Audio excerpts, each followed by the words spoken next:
मैं रामेश्वर लाल, अध्यापक कार्य सतली, जैसलमेर पोकरण झाबरा। मोबाइल नंबर 9461166308, जन्म सतली, रामगढ़ियार मानगढ़ बादरा। मैं लिखने का प्रयास कर रहा हूं बाबा रामदेव जी के जीवन की छवि। भूल चूक माफ करे बाबा राम शापीर, मैं हूं एक बहुत छोटा सा कवि। मारवाड़ की धरती पर एक ठिकाने में हुआ एक राजा अजमल, जिनका नाम पूरी जनता सुखी, राज में बुराई का नहीं कोई काम। एक ठिकाना उंडू काश्मीर, दूसरा ठिकाना पोखरण। अजमल जी उंडू काश्मीर रहते, पोखरण ठिकाना छोड़ रखा बहरू राक्षस के कारण। जनता की सेवा में तो अजमल जी ने कोई नहीं छोड़ रखी कसर, पर मारवाड़ में सुगुण विचार का देश में सबसे ज्यादा मानते असर।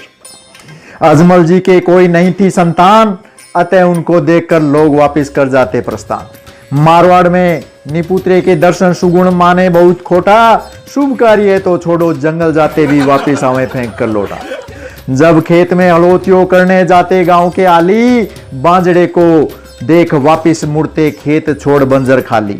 जब राजा अजमल उनसे वापिस आने का कारण चाहे जानना, तब लोग शर्म के मारे समान भूलने का बनावे बहाना। अजमल जी भी लोगों की हकीकत समक्ष आ गए जान, अपने बांझ बन के कारण लोग होते बहुत परेशान। अजमल जी श्री कृष्ण के दर्शन वास्ते हर वर्ष पैदल जाते द्वारकापुरी। मन में सोचो अब की बार उनसे ही पूछते हैं, ये कमी कैसे राखी अधूरी। अजमल जी पैदल चल पड़े हर वर्ष की तरह द्वारका गुजरात। वहां जाकर के भोले बाबा अजमल ने पूछी अपने मन की बात। जब श्री कृष्ण की मूर्ति कोई नहीं दे पाई जवाब, अपना उत्तर नहीं पाकर के गुस्से में हो गए अजमल नवाब। आज तो तुम्हें सच सच बताना ही होगा कृष्ण मुरारी, मुझे अपनी जान से भी ज्यादा लागे जनता प्यारी। निर्जीव मूर्ति नहीं बता पाई तो अजमल ने पत्थर दे मारा। हंगामा सुनकर के मंदिर के संत महंत इकट्ठा हो गया सारा। एक चतुर पुजारी ने बाबा भोले अजमल को चाहा टरकाना। अरे मूर्ख, चौमासे में भगवान श्री कृष्ण का क्षीर सागर होता है ठिकाना। कहीं पर भी मिले श्री कृष्ण जी, मुझे तो उनसे मिलना है आज। जाकर के समुद्र में छलांग लगाई, मुरली वाले ने ही रखी लाज। मुरली वाले ने रखी। जय बाबा राम सापीर की जय हो। बोले भगत के आगे भगवान श्री कृष्ण जी ने मानी हार। दर्शन दिए अजमल को, हे प्रभु तुम्हारी लीला अपरंपार। सिर पर मोर मुकुट, गले में वैजंती माला, एक हाथ में मुरली दूसरे में सुदर्शन चक्कर। हाल चाल पूछा अजमल जी ने, फिर पूछा माथे पर पट्टी बांधी कुकर। भगवान श्री कृष्ण जी मंद मंद मुस्कुराते हुए फिर बोले, मेरे ने मिलने के कारण पत्थर मारा एक भगत बोले। द्वारकाधीश की बात सुनकर चक्कर खाकर पड़ गया अजमल। इतने साल पूजा की, आज उनको दे मारा पत्थर, दिल में मची खलबल। हाथ जोड़कर अजमल कहने लगे, आपके प्रताप से मैं हूं सभी प्रकार से सुखी, लेकिन मेरे बांझपन के कारण मेरी जनता मुझसे बहुत दुखी। श्री कृष्ण जी ने कहा, 9 महीने बाद आपके बड़ा पुत्र होने से भर जाएगी झोली। अजमल जी कहने लगे, एक पुत्र का क्या बड़ा छोटा, आप बातें करते हो भोली। श्री कृष्ण जी कहने लगे, वचनों में बंध गया मैं, 2 होने पर छोटे बड़े होते भोले सरकार। तब तो मुझे खुद ही आना पड़ेगा आपके घर लेकर अवतार। अजमल बोले, आप ही आए हो मेरे घर, ये मैं कैसे मानूं। कोई सनानी देव भगवान तो मैं साची जानूं। श्री कृष्ण जी कहने लगे, कुकुम के पगला मंद जासी, दूध का पानी बन जासी, नगाड़ा अपने आप बज जासी। तब सोच लेना मैं बन जाऊंगा आपके घर का वासी। जिस समय आकाश में चांद उगेगा, भादवे की चांदनी आएगी, बीजवार होगा शनिवार, उस समय मैं खुद आऊंगा आपके घर लेकर के श्री कृष्ण का अवतार।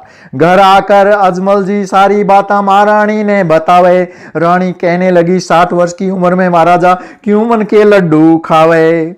बसंत पंचमी के दिन अजमल के घर जन्म लियो बालक बिरमदेव जी। उसके 7 महीने बाद अवतार लियो अजमल के घर बाबा रामदेव जी। जब पालने में 2 बालक एक जैसे दिखे तो चक्कर खा गई दासी। महारानी को बुलाने गई, 2 बालक झूल रहे, पालने नहीं कर रही मैं हंसी। फट सुनकर बात दासी की भागी आई रानी माई।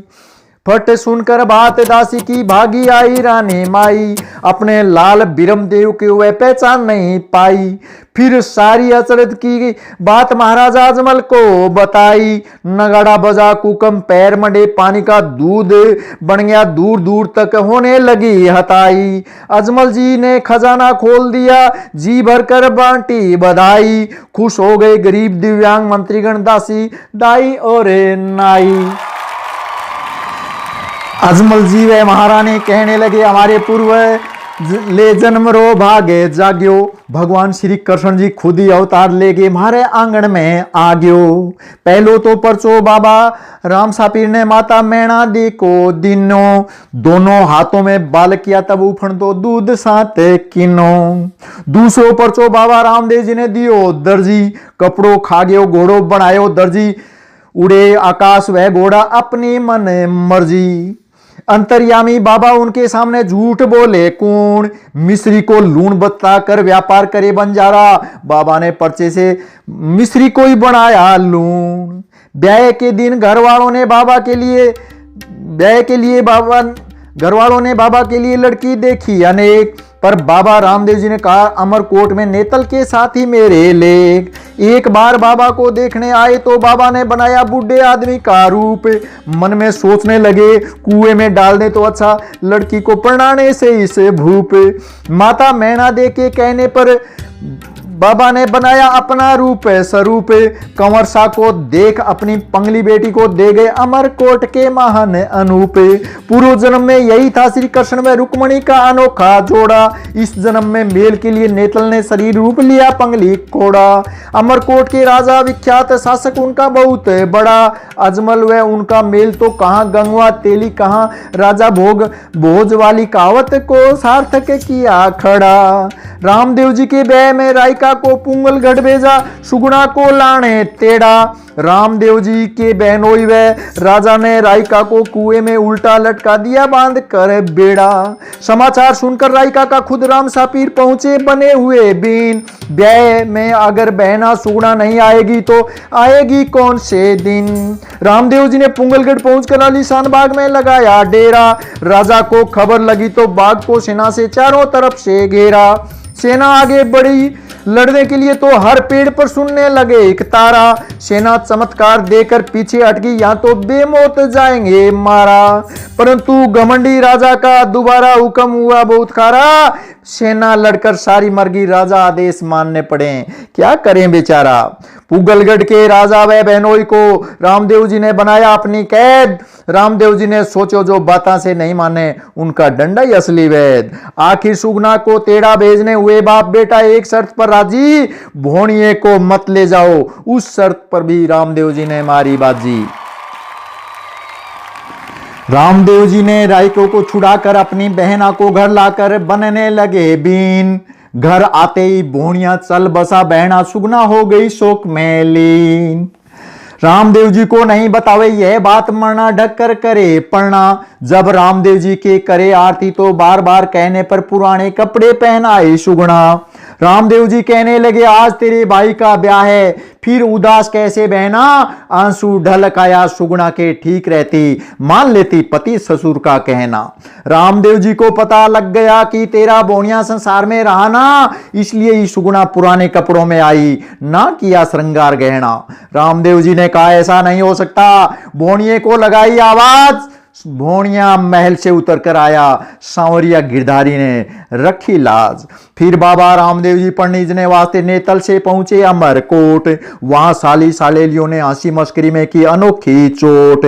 सफेद बिल्ली को मारकर बाबा को उनका भोजन परोसा थाली। अगर भगवान बतावे तो जीवित कर देगा बिल्ली, सोचने लगी साली। ऐसा करतूत देख सालियों की बाबा मंद मंद मुस्कराया, थाली से जीवित कर बिल्ली को घर में भगाया। साली और लोग इस चमत्कार को देख घना चकराया। बाबे ने कहा तुम नेक के लायक नहीं हो, फिर भी नेक चुकाया। फिर मामा गोद में उठाकर नेतल रानी को लाया चौरी। नेतल रुक्मणी सी लग रही थी आज 16 श्रृंगार सजी सौरी। फिर पंडित जी ने बाबा रामदेव जी का नेतल रानी के साथ हथलेवा जड़ा। पड़ा। मंत्र उच्चारण बोल बाल कर फिर पंडित जी ने कहा होने के लिए खड़ा। घर वालों ने सोचा यह पंगली नेतल खड़ी होकर कैसे खाएगी फेरा।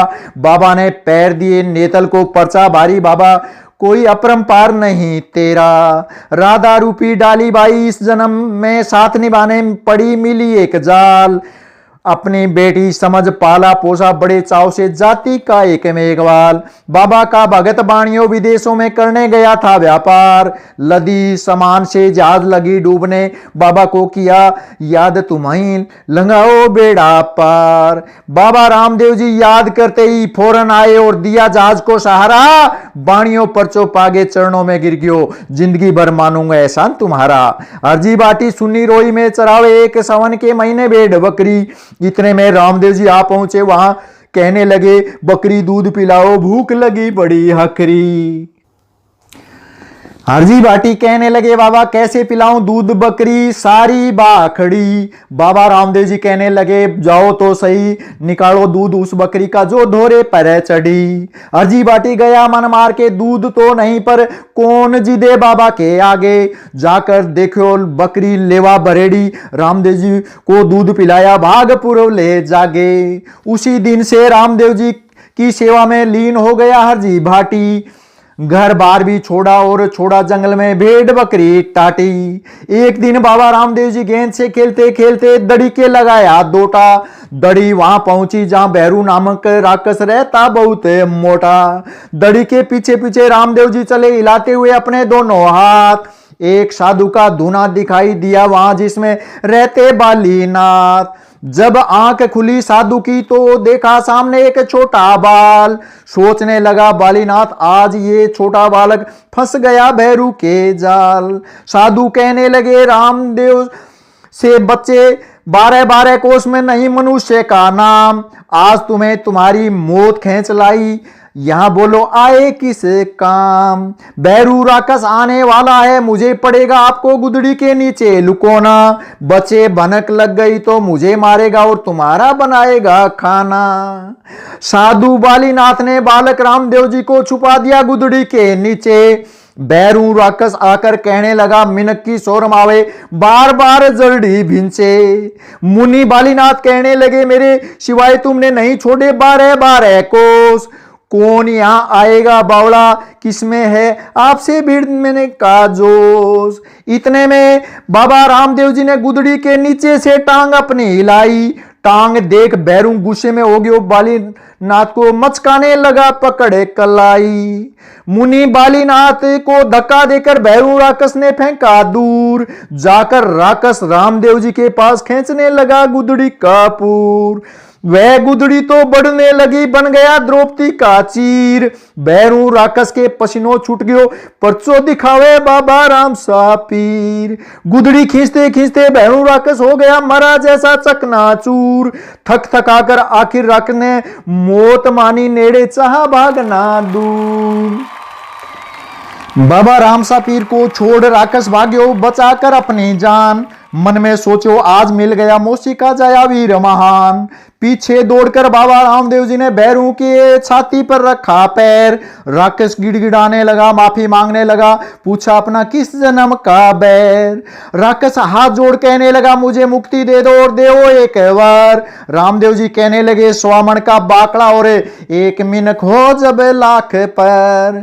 इस प्रकार बाबा रामदेव जी ने आतंकी राक्षस को मारे गिराया। उजड़े गांव रामदेवरा पोकण को वापिस बाबा ने बसाया। एक बार 5 पीर मक्का से रुणेचा रामदेव जी की परीक्षा के लिए आए। यहां आकर उन्होंने बाबा रामदेव जी को अपने कर्तव्य दिखाए। अपने गीले कपड़े पीरों ने आकाश में बिना सहारे सुखाए। दांतल करके उनको रोपी धरती 5 पीपली पेड़ उगाए। उन पीरों की भी अच्छी की हुई थी भक्ति। पर नहीं जानते थे कि बाबा रामदेव जी में उनसे बढ़कर शक्ति। जिम्मन खातर नट गया पीर, कहने लगे जाजम कटोरी मक्का रहेगी मारी, उस बर्तन में जीवने का नियम हमारा, खाने की मनवार पूरी नहीं होगी थारी। रामदेव जी ने सोचो पांचों पीर हैं आज हमारे मेहमान, अगर मेहमान भूखा गया तो भोग नहीं लगे भगवान। बाबा रामदेव जी ने जो ही मक्का की तरफ हाथ अपना बढ़ाया, वही मक्का वाले 5 कटोरे और जाजम बैठने के लिए हाथ में झटे आया। यह बाबा रामदेव जी का चमत्कार देख, पर्चा देख पीर हुए हैरान। परीक्षा के लिए माफी मांगी पीरों ने पकड़ अपने कान।